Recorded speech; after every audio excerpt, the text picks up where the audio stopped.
আসসালামু আলাইকুম। আমি আতিকুল্লাহ। ফ্রি বাংলা টিউটোরিয়ালে আপনাদেরকে স্বাগতম। পিএইচপির আজকের টিউটোরিয়ালে আমরা অ্যারে এবং লুপিং নিয়ে কিছু কথাবার্তা বলবো। অ্যারের ক্ষেত্রে যে ব্যাপারটি হচ্ছে যে আমরা যখন একটি ভেরিয়েবলের ভেতর ডেটা রাখি, সেই ডেটাগুলো আমরা একটি ভেরিয়েবলের ভেতর একটি ডেটা রাখতে পারি, কিন্তু আমাদের প্রায়ই একাধিক ডেটা নিয়ে কাজ করতে হতে পারে। তো সেক্ষেত্রে আমরা অ্যারে ব্যবহার করি, কারণ অ্যারেতে আমাদের একই ভেরিয়েবলের ভেতর একাধিক ডেটা রাখার সুবিধা করে দেয়। এবং অ্যারে তিন ধরনের হয়ে থাকে। একটি হচ্ছে নিউমেরিক অ্যারে, একটি হচ্ছে অ্যাসোসিয়েটিভ অ্যারে, আর একটি হচ্ছে মাল্টি ডাইমেনশনাল অ্যারে। তো এখানে স্ক্রিনে আপনারা দেখতে পাচ্ছেন যে এখানে আমি নিউমেরিক অ্যারে প্রথমে দেখাচ্ছি। তো নিউমেরিক অ্যারের ক্ষেত্রে এখানে দেখুন, কার নামে আমি একটি ভেরিয়েবল ডিক্লেয়ার করেছি এবং কারের আন্ডারে আমি আরও তিনটি অ্যারে তৈরি করেছি, চারটি অ্যারে তৈরি করেছি। প্রথমটি 0, তারপরে 1, তারপরে 2, তারপরে 3। এবং এই ক্ষেত্রে 0-র এই অ্যারেটির ভেতর আমি ডেটা রেখেছি সাব, দ্বিতীয় অ্যারের ভেতর ডেটা রেখেছি ভ্যালু, এবং পরেরটি বিএমডব্লিউ, পরেরটি টুয়েটা। তো কনক্যাটেশনের মাধ্যমে, আমরা পূর্বে কনক্যাটেশন নিয়ে কথা বলেছিলাম, তো এই কনক্যাটেশনের মাধ্যমে আমি দুইটি ভেরিয়েবলকে এখানে একসাথে যোগ করছি এবং মাঝখানে আমি অ্যান্ড কথাটি জুড়ে দিয়েছি। এর ফলে এখানে আমার দেখুন যে ইকো দিয়ে যখন আমি একটি ভেরিয়েবলকে কল করছি, তার মানে আমার এই ভেরিয়েবলটির ভেতরে যে ডেটাটি রয়েছে এখানে সাব, তার মানে এটি আমি আসলে সাব টিকে এখানে কল করা হচ্ছে। আবার এখানে কার 1, এটির ভেতরে যে ডেটাটি রয়েছে ভলভো, এখানে এটি কল করা হয়েছে। তো এটি যদি আমরা ব্রাউজারে ওপেন করি তাহলে দেখুন এখানে সাব অ্যান্ড ভলভো আর সুইডিশ কার। তো এভাবে আমরা একই ভেরিয়েবলের ভেতর অ্যারে ব্যবহার করে একাধিক ডেটা রাখতে পারি এবং সেই ডেটাগুলোকে আমরা এইভাবে কল করতে পারি এবং ডিসপ্লের মাধ্যমে শো করতে পারি। অ্যাসোসিয়েটিভ অ্যারের ক্ষেত্রে এখানে দেখুন যে এজেস নামে একটি ভেরিয়েবল ডিক্লেয়ার করা হয়েছে এবং এখানে মাহবুব নামে একটি অ্যারে ডিক্লেয়ার করা হয়েছে এবং এর ভেতর ডাটা রাখা হয়েছে 42, এরপর আরেকটি, এরপর আরেকটি, এবং এইগুলোর মধ্যে ভিন্ন ভিন্ন ডেটা রাখা হয়েছে। এবং এখানে আমি শুধুমাত্র একটি ভেরিয়েবলকে এখানে কল করা হয়েছে এবং স্বাভাবিকভাবেই আপনারা বুঝতেই পারছেন যে এখানেও যেহেতু মাহবুবকে কল করা হয়েছে, তার মানে এই ডেটাটি এখানে শো করবে, তার মানে মাহবুব ইজ 42 ইয়ার্স ওল্ড। তো আমরা যদি ব্রাউজারে দেখি, এখানে দেখুন যে মাহবুব ইজ 42 ইয়ার্স ওল্ড। এবার আমরা তৃতীয় যে অ্যারেটি রয়েছে সেটির ক্ষেত্রে আসি। মাল্টি ডাইমেনশনাল অ্যারের ক্ষেত্রে হচ্ছে যে এখানে আমার একটি ডাইমেনশন, মানে একটি ভেরিয়েবলের ভেতর অ্যারে ব্যবহার করে একাধিক ডেটা রাখা হয়েছে এবং এখানে হচ্ছে যে আমি একটি গ্লোবাল ভেরিয়েবল ডিক্লেয়ার করছি, এরপর অ্যারে ডিক্লেয়ার করে এটির ভেতর আরেকটি অ্যারে তৈরি করে সেটির ভেতর আমি তিনটি ডাটা রাখছি, এরপর আবার আরেকটি অ্যারে তৈরি করে এটির ভেতর আরেকটি ডাটা রাখছি এবং এটির আবার আরেকটি ভেরিয়েবল অ্যারে তৈরি করে সেটির ভেতর আরও তিনটি ডাটা রাখছি। তার মানে এখানে একটি গ্লোবাল ভেরিয়েবলের ভেতর টোটাল তিনটি অ্যারে তৈরি করা হয়েছে এবং এই তিনটি অ্যারের ভেতরে মাল্টিপল ডেটা রাখা হয়েছে। এবং এখানে দেখুন ইকোর মধ্যে যখন আমি এখানে ইজ, এখানে গ্লোবাল ভেরিয়েবলটিকে প্রথমে কল করা হয়েছে, এরপর এখানে প্রথম যে ভেরিয়েবল অ্যারেটি ছিল মাহবুব, সেটিকে এখানে ডাকা হয়েছে এবং মাহবুবের ভেতর আমার যে ডাটাটি 2 নাম্বার ডাটাটিকে এখানে কল করা হয়েছে। তার মানে এখানে 2 নাম্বার ডেটা বলতে আমরা অনেকেই মনে করতে পারি যে আমরা এখানে ঈশাকে কল করছি, কিন্তু আসলে এখানে ঈশাকে কল করা হচ্ছে না, এখানে কল করা হচ্ছে মুসাকে। এটির কারণ হচ্ছে যে আমরা এখানে কাউন্টডাউন শুরু করি আমরা সাধারণত 1 থেকে, কিন্তু প্রোগ্রামিংয়ের ভাষায় পিএইচপিতে কাউন্টডাউন শুরু হচ্ছে 0 থেকে। তো এখানে 0, 1, 2, তো সেই হিসেবে আমার মুসা নামটি এখানে আসবে। এবং এখানে দেখুন, যখন আমরা ওই যে নিউমেরিক্যাল অ্যারে তৈরি করেছিলাম সেই ক্ষেত্রে এখানে কিন্তু আমি 0, 1, 2, 3 থেকে শুরু করেছি, 1 থেকে না।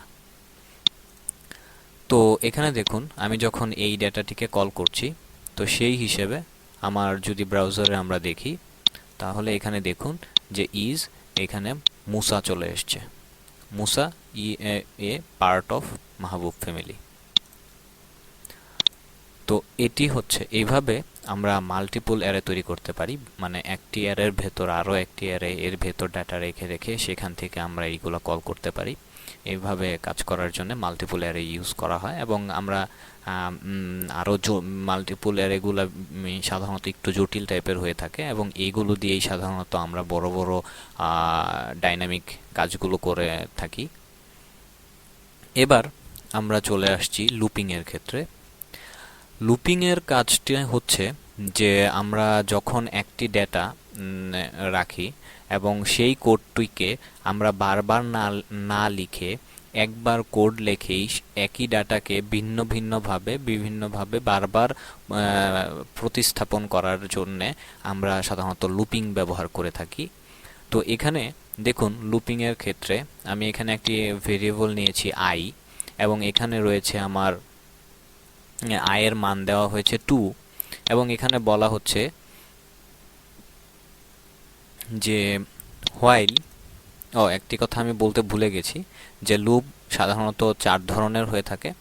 একটি লুপ হচ্ছে হোয়াইল লুপ, যেটি আমি এখন দেখাচ্ছি, আরেকটি হচ্ছে ডু হোয়াইল, আরেকটি হচ্ছে ফর লুপ, আরেকটি হচ্ছে for each loop. Do while লুপটি হচ্ছে যে যখন একটি নির্দিষ্ট কন্ডিশন সত্য হবে এবং তখন একটি কোড ব্লকের মাধ্যমে সেইটি লুপিং হতে থাকবে। তো এখানে দেখুন যে যেহেতু এটি হোয়াইল লুপ, তো সেই হিসেবে এখানে দেখুন হোয়াইল যখন আমার আই এর মান 7-এর সমান অথবা তার থেকে ছোট হবে, সেই ক্ষেত্রে আমাকে প্রকাশ করবে যে নাম্বার ইজ, এখানে আই সেই ভেরিয়েবলটিকে আমাকে এখানে কল করা হয়েছে, এবং এরপর এখানে বলা হয়েছে যে ভেরিয়েবলটিকে সাথে প্লাস প্লাস মানে 1 যোগ করে যাবা। তো সেই 1 যোগ করে যাওয়ার জন্যে তার মানে এই লুপটি বারবার হতে থাকবে, মানে এখানে আয়ের মান শো করতে থাকবে এবং বারবার সেই লুপটি চলতে থাকবে এবং এক এক করে যোগ করে যাবে, এবং ততক্ষণ পর্যন্ত যোগ করে যাবে যতক্ষণ পর্যন্ত না এখানে আমার 7-এর সমান অথবা তার থেকে ছোট হচ্ছে। তো আসুন আমরা যদি প্রিভিউতে দেখি, এখানে দেখুন এখানে আয়ের মান 2 দেওয়া ছিল, সেই হিসেবে এখানে 2 থেকে শুরু হয়েছে এবং 7 পর্যন্ত এটি কন্টিনিউয়াসভাবে লুপিং হতে থেকেছে। এবার আমরা যাচ্ছি ডু হোয়াইল লুপে। এই ক্ষেত্রে একটি কোড ব্লকের মাধ্যমে একবার লুপ হয় এবং তারপর নির্দিষ্ট কন্ডিশন যতক্ষণ পর্যন্ত সত্য হয় ততবার তা বারবার লুপ হতে থাকে। তো এখানে দেখুন যে আমি এখানে আয়ের মান 1 দিয়েছি এবং ডু দেওয়া হয়েছে। ডু এর পর এখানে বলা হয়েছে যে তুমি আয়ের মানের সাথে 1 যোগ করো। আগের বার এটির মধ্যে দেখুন আমরা কিন্তু আয়ের মানের সাথে 1 যোগ করো এই কথাটি বলেছিলাম পরে, কিন্তু এবার আমরা আগেই বলে দিয়েছি যে আয়ের মানের সাথে 1 যোগ করো। তো সেই হিসেবে আমার ইকোতে যখন আমি এই ভেরিয়েবলটি এখানে কল করছি, এই ভেরিয়েবলটিকে এখানে কল করছি, সেই হিসেবে আমাকে কিন্তু এখান থেকেই আয়ের মানের সাথে 1 যোগ করে দিবে। তো সেই হিসেবে এখানে রয়েছে 1, তাহলে এখানে আয়ের মান কিন্তু শো হবে 2, কারণ সে আমাকে এখানে 1 যোগ করে দিচ্ছে। এবং হোয়াইল এরপর আমরা কন্ডিশনটি দিয়েছি, দ্বিতীয় কন্ডিশনটি দিয়েছি যে আমার ততক্ষণ পর্যন্ত তুমি যোগ করতে থাকবা যতক্ষণ পর্যন্ত না 5-এর সমান, আয়ের মানটা 5-এর সমান অথবা তার থেকে ছোট হয়। তো সেই হিসেবে সে এখানে আয়ের মান 1, তার সাথে আবার 1 যোগ করবে, তার মানে এখানে আয়ের মানটি হবে হচ্ছে 2। তো 2 যদি হয় তাহলে এখানে ডিসপ্লেতে দেখুন এখানে আমার the number is 2, number is 2 সেখান থেকে শুরু হয়েছে এবং 3, 4, 5, 6। এখন আপনারা বলতে পারেন যে এখানে আমার 6 কেন আসলো। 6 আসলো কারণ হচ্ছে এখানে কিন্তু আমি বলছি যে 5 পর্যন্ত আমার ডেটাটা শো করতে থাকবে আয়ের মান।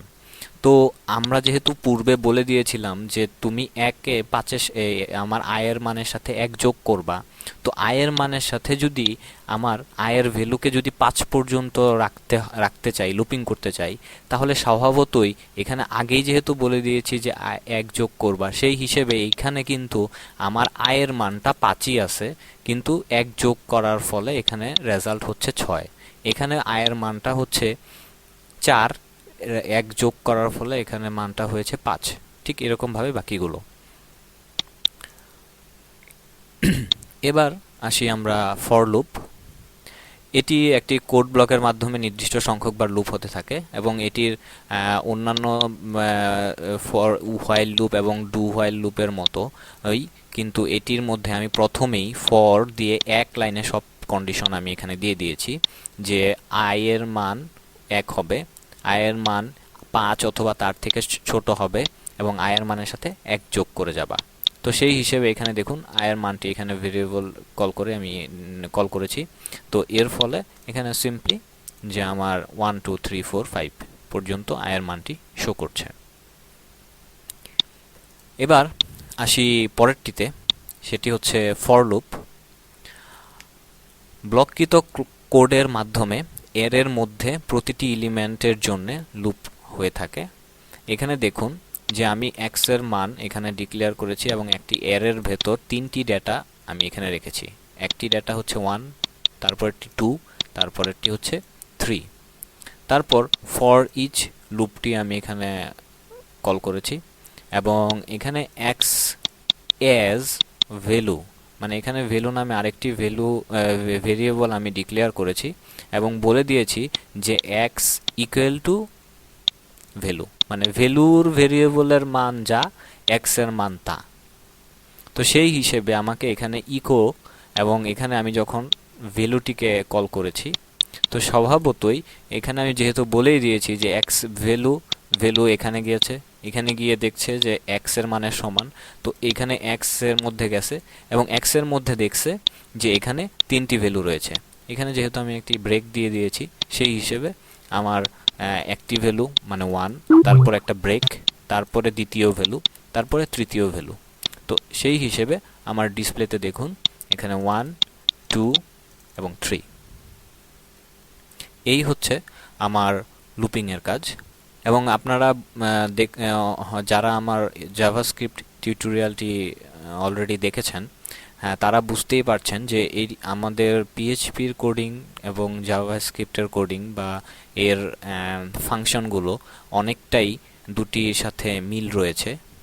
এবং আপনারা যারা অন্যান্য প্রোগ্রামিং ল্যাঙ্গুয়েজের সাথে পরিচিত, তারাও দেখবেন যে আমাদের এইসব ল্যাঙ্গুয়েজগুলো যত প্রোগ্রামিং ল্যাঙ্গুয়েজ রয়েছে, সেই প্রতিটি প্রোগ্রামিং ল্যাঙ্গুয়েজই একটি আরেকটির সাথে মিল রয়েছে ফাংশনগতভাবে। শুধুমাত্র তাদের লেখার স্টাইলটা, মানে কোডিংয়ের স্টাইলটা ভিন্ন হয়ে থাকে। কোথাও যেমন এখানে আমরা ইকো দিয়ে এখানে শো করাচ্ছি রেজাল্ট, অন্য জায়গায় প্রিন্ট দিয়ে শো করায়, অন্য জায়গায় প্রিন্ট লাইন দিয়ে শো করায়। তো এক এক জায়গায় এক এক রকমভাবে, ওইটি হচ্ছে জাস্ট ওই প্রোগ্রামিংয়ের ভাষা অনুযায়ী একটা ভাবে তাদের কোডিংগুলো করা হয়ে থাকে। তো সেই জন্যে আপনি যদি যে কোনো একটি প্রোগ্রামিং ভালোভাবে আয়ত্ত করতে পারেন, তো অন্য প্রোগ্রামিং ল্যাঙ্গুয়েজগুলা আপনার আয়ত্ত করতে বেশি সময় লাগার কথা না। তো আজকে এই পর্যন্তই। পরবর্তী টিউটোরিয়ালে আপনাদের সাথে আবার দেখা হবে। সেই পর্যন্ত আমি বিদায় নিচ্ছি। ধন্যবাদ।